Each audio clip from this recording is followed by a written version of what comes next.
Okay, so introducing Chelsea from Destination Greater Victoria. Chelsea, great to have you back on the program. How are you doing today? Yeah, doing good. Early morning, but yeah, really happy to be here with you guys. And thank you so much. I know it's been a long day for you. You guys are coming to your end of your day. So thank you so much for tuning in to our presentations today. Oh, welcome. So, I mean, I'm guessing a few of the guys, they've been to Victoria, they might know a bit about it. But for those that don't, we're going to start with the basics. How do you get to Vancouver Island? Where is Victoria located? Yeah. So before I dive in, actually, I'm just going to give a land acknowledgement. So I have the honor and privilege to work and play on the traditional lands of the Esquimalt territory and the Songhees territory. I'll dive in now, but just want to definitely start my presentation acknowledging that I am on the traditional lands here. So like Charlie said, I do like to start with a map just to go over where we're located, how do you get here. That's probably the most frequently asked question I get because we're on the island. So we are located on the southern tip of Vancouver Island. We're the capital of British Columbia and the oldest city in the Pacific Northwest. Our gateway cities are both Vancouver and Seattle. We have approximately 390,000 people population. We are the first biosphere certified destination in Canada. So we just became biosphere certified about a couple of weeks ago. So we're really excited about that. And I always give a little shout out. We also were just recognized as the #2 best small city by Conde-Nast in the world at the end of 2022. So we're pretty excited about that as well. Now, once you are coming to the island, we've got a couple ways to get here. So if you're in Vancouver, we say you can either soar or sail. Both Harbour Air and Helijet offer a 35-minute flight time harbor to harbor. They operate year-round. And they also both offer charter as well. But by far the most popular way to get to the island would be the BC ferries. They offer a 90-minute crossing from Tawasin in Vancouver to Swartz Bay in Victoria. You can either walk on or drive on. And good to mention that they also reserve motor coach. So if you do have some groups coming, it's available for you to book that in advance.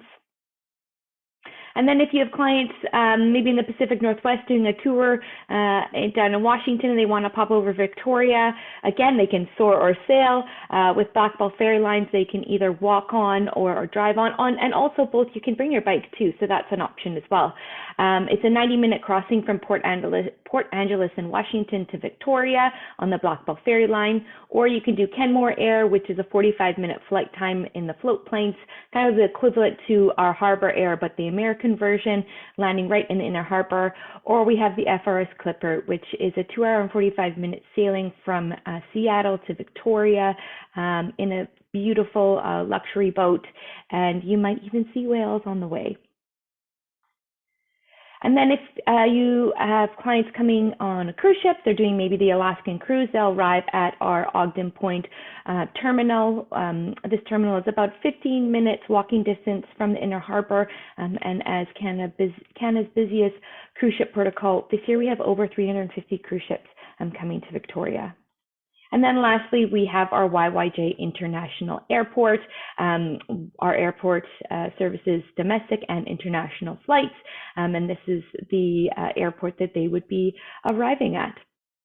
So many options, both within Canada and from the US. Yeah, absolutely love it. Thank you. And then once you're there, you can see the taxis there at the airport. What is the best way to get around, to leave the airport and get around Victoria?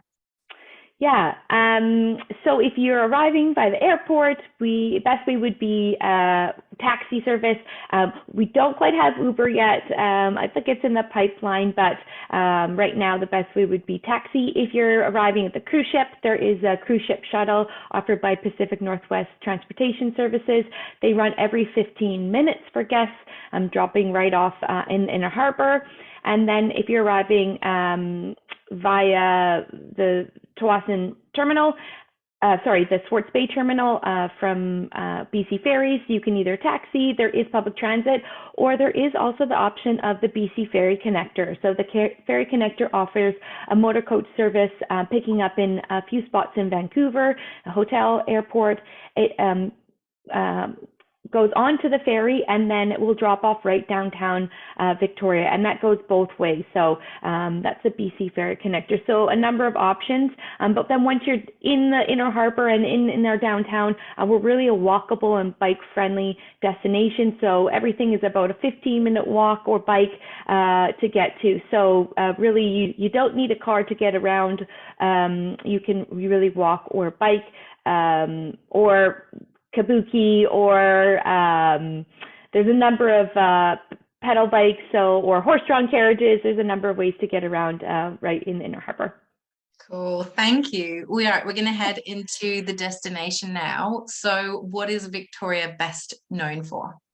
Yeah, so definitely we're known for a lot of things, but I like to start with gardens and parks. Our destination is even known as the Garden City. So we have gardens throughout Victoria. This garden here is Beacon Hill Park. It's right in the heart of the city. It's 200-acre park. We've got a petting zoo in there. We've got a rose garden. We've got a theater and stage for concerts. Tennis courts, playground, and it's, as I said, right in the inner city. So this is just one of many gardens throughout Victoria. And then our connection to nature, being on an island, we're surrounded by the ocean and botanical rainforests, and you're really a few minutes away from just getting out into nature. And then definitely our rich history. We are the oldest city in the Pacific Northwest. So we definitely have a rich history going back to our British roots. You can see that in a lot of the architecture around the city, as well as some of our traditions like high tea. But going back further, we've got the gold rush and our Chinese community, and of course our Indigenous history. And then our outdoor adventure. We are the mildest city in all of Canada, which is just a haven for outdoor adventure. So you can really enjoy the outdoors any time of the year. Awesome, thank you. All great reasons to visit. And maybe can you talk us through some of the specific must-sees and activities? Definitely. I'm starting with the Royal BC Museum. The museum is located right in the inner harbor. It has permanent galleries, which includes the National History Gallery and Modern History. This museum has been rated the #1 museum in Canada by TripAdvisor for a number of years. They also have a lot of traveling exhibits. So normally they do 1 or 2 a year, but this year they actually have 4. They just wrapped up National Photographer of the Year. And 2 days ago, we started the new exhibit, which is Dinosaurs of BC. We also have Anchor, the Lost Empire of Cambodia, which will be coming June 2nd, and then Sue the T-Rex, June 16th. So a big year this year for the museum. And then I got to talk about the Malahat Skywalk. It's one of our newer attractions in Victoria. It is a 600-meter tree walk through a beautiful arbutus forest, leading to a spiral ramp that once you get to the top is beautiful aerial views of our coastal mountains. And there is even a slide to get down. I love that there's a slide to get down. That's awesome. Yeah, when I did my fam there, I kind of poo-pooed the slide, and then I did it, and I was like, get me right back up. That was so much fun. And then, of course, I got to talk about the Butchart Gardens. The Butchart Gardens was noted a National Historic Site of Canada in 2004. It is 55 acres of floral beauty, and they do something different for every season. So anytime that you come, there's something different going on. With their summer season coming up, they are going to be doing their live entertainment, which they haven't had since COVID. So they're doing their live entertainment. They have a stage there, and it's in the evenings in July and August. August. And then what I'm really most excited about is their fireworks. So they're bringing back fireworks this year as well. They are in July and August every Saturday. The fireworks are choreographed to music, as well as they're themed, and they are just out of this world. And then, of course, high tea. It's a long-standing British tradition in Victoria. So high tea is another really popular activity in Victoria.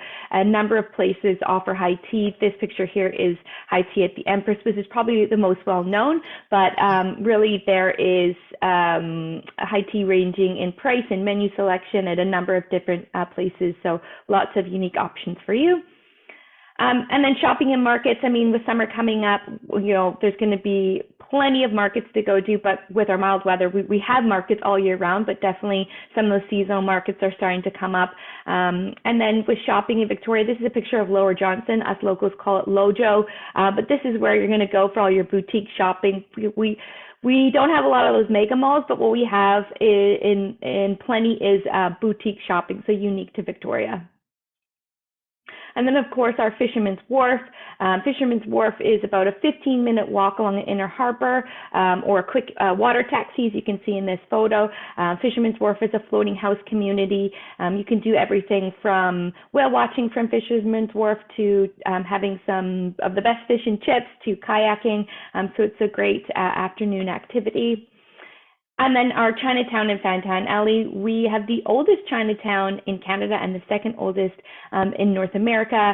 It was originally a gambling district, but now it's full of shops to enjoy. With our Fantan Alley, we have in Chinatown, it's the narrowest alleyway in Canada. At some points, it's 3 feet wide. So it's definitely a little hidden gem to check out when you're in Chinatown. And then whale watching and wildlife viewing, we have 75 orca pods in our waters alone in Victoria. Whale watching is another very popular activity to do. All of our whale watching companies offer a whale guarantee. So if you don't see any whales when you go out, you can come back at any time. But the whale percentage is 98% chance you'll see whales. So it's a high percent, but if you don't, there's always the opportunity to come back. And with summer coming, our sunset whale watching tours are going to be starting in May. So either out in the afternoon or going out in the evening and catching that sunset as well. And then cycling, we are the cycling capital of Canada. You can cycle year round. There's definitely a lot of cycling locals going around, and we have really good pathways throughout the city and out of the city. And e-bikes have also become quite popular. We've got a lot of tour companies that offer e-bike tours for maybe people with mobility issues, or if you're just wanting to try it out. They're a lot of fun. So cycling is sort of a definitely something that locals do, but also a great opportunity for tourists to come as well to do some cycling in Victoria. And then getting out in the water, enjoying our harbor or out in the open ocean or on the Gorge Waterway tours, or if you wanted to just do rentals, that's also available. Kayaking, paddleboarding, canoeing, getting out on the water is a fun activity in Victoria. So much to do. We're going to need all of the lists of these as follow-up. Thank you, running through all those activities. We are quickly also just going to talk about some accommodation options, right? Yeah. So once you've planned out your trip and you've got all your activities and you're looking for places to stay, we've got over 6,000 rooms in Victoria, so really something for everyone. We have our comfort hotels, which are, a little bit more for the price conscientious, but not shy in amenities. And a lot of them are conveniently located in the Inner Harbor or downtown. We've got our boutique and superior hotels. A lot of our boutique and superior hotels are 4-star properties, and a lot of them are locally owned, so unique to Victoria. And then, of course, we've got our luxury hotels, the famous Fairmont Empress right in the Inner Harbor. But I also have to talk about Oak Bay Beach Hotel. They've just been rated the #1 hotel in Canada by Conde-Nast in 2022. So if you have the opportunity, if you're in Victoria, definitely check out the Oak Bay Beach Hotel. So yeah, lots of options for you. And also I know sustainability throughout the hotel program, that's also a big thing in Victoria right now as well, right? Yeah, so with the sustainability with the hotels and a lot of our attractions partners as well, we have put together our travel planner. Actually, I'll bounce over to our travel planner first and I'll come back. So we've got our travel planner that we do every year, but this year we've done a whole revamp, and we've really put sustainability at the forefront of our travel planner this year.